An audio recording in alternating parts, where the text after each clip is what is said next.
ದೆಹಲಿಯ ವಿವೇಕ್ ವಿಹಾರದಲ್ಲಿರುವ ವಸತಿ ಕಟ್ಟಡವೊಂದರಲ್ಲಿ ಬೆಂಕಿ ಕಾಣಿಸಿಕೊಂಡಿದ್ದು 9 ಮಂದಿ ಸುಟ್ಟು ಕರಕಲಾಗಿದ್ದಾರೆ. 20 ಜನರನ್ನು ರಕ್ಷಿಸಲಾಗಿದೆ ಎಂದು ಅಧಿಕಾರಿಯೊಬ್ಬರು ಭಾನುವಾರ ತಿಳಿಸಿದ್ದಾರೆ.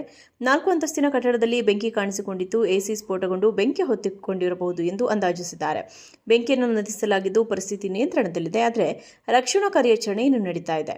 ಬೆಂಕಿಯ ಪರಿಣಾಮ ತೀವ್ರವಾಗಿದ್ದ 2ನೇ ಮಹಡಿಯಿಂದ ಶವಗಳನ್ನು ಹೊರತೆಗೆಯಲಾಗಿದೆ ಎಂದು ಶಹದಾರಾ ಜಿಲ್ಲಾ ಡಿಸಿಪಿ ರಾಜೇಂದ್ರ ಪ್ರಸಾದ್ ಮೀನಾ ತಿಳಿಸಿದ್ದಾರೆ. 2, 3 ಮತ್ತು 4ನೇ ಮಹಡಿಯಲ್ಲಿರುವ ಫ್ಲಾಟ್ಗಳಲ್ಲಿ ಬೆಂಕಿ ಕಂಡುಬಂದಿದೆ. ಬೆಂಕಿಯ ಬಗ್ಗೆ ವರದಿಯಾದ ಕೂಡಲೇ ತುರ್ತು ತಂಡಗಳು ಸ್ಥಳಕ್ಕೆ ಧಾವಿಸಿ ಕಟ್ಟಡದಿಂದ 10ಕ್ಕೂ ಹೆಚ್ಚು ಜನರನ್ನು ರಕ್ಷಿಸುವಲ್ಲಿ ಯಶಸ್ವಿಯಾಗಿದ್ದಾರೆ.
ದೆಹಲಿಯ ವಿವೇಕ್ ವಿಹಾರದಲ್ಲಿರುವ ವಸತಿ ಕಟ್ಟಡವೊಂದರಲ್ಲಿ ಬೆಂಕಿ ಕಾಣಿಸಿಕೊಂಡಿದ್ದು 9 ಮಂದಿ ಸುಟ್ಟು ಕರಕಲಾಗಿದ್ದಾರೆ. 20 ಜನರನ್ನು ರಕ್ಷಿಸಲಾಗಿದೆ ಎಂದು ಅಧಿಕಾರಿಯೊಬ್ಬರು ಭಾನುವಾರ ತಿಳಿಸಿದ್ದಾರೆ. 4 ಅಂತಸ್ತಿನ ಕಟ್ಟಡದಲ್ಲಿ ಬೆಂಕಿ ಕಾಣಿಸಿಕೊಂಡಿದ್ದು ಎಸಿ ಸ್ಫೋಟಗೊಂಡು ಬೆಂಕಿ ಹೊತ್ತಿಕೊಂಡಿರಬಹುದು ಎಂದು ಅಂದಾಜಿಸಿದ್ದಾರೆ.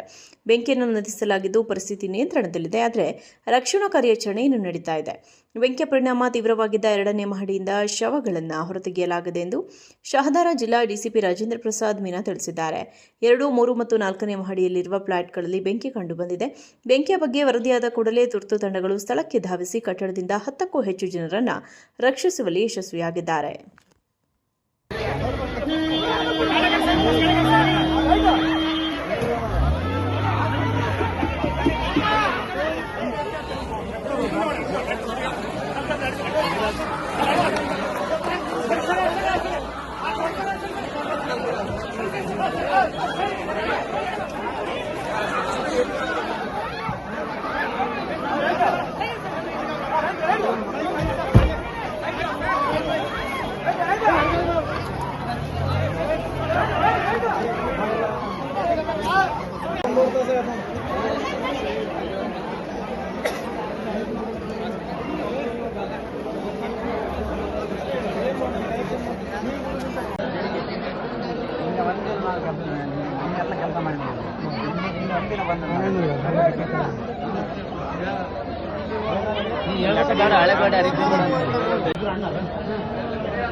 ಗುಂಟ ಅವ್ರಿಗೆ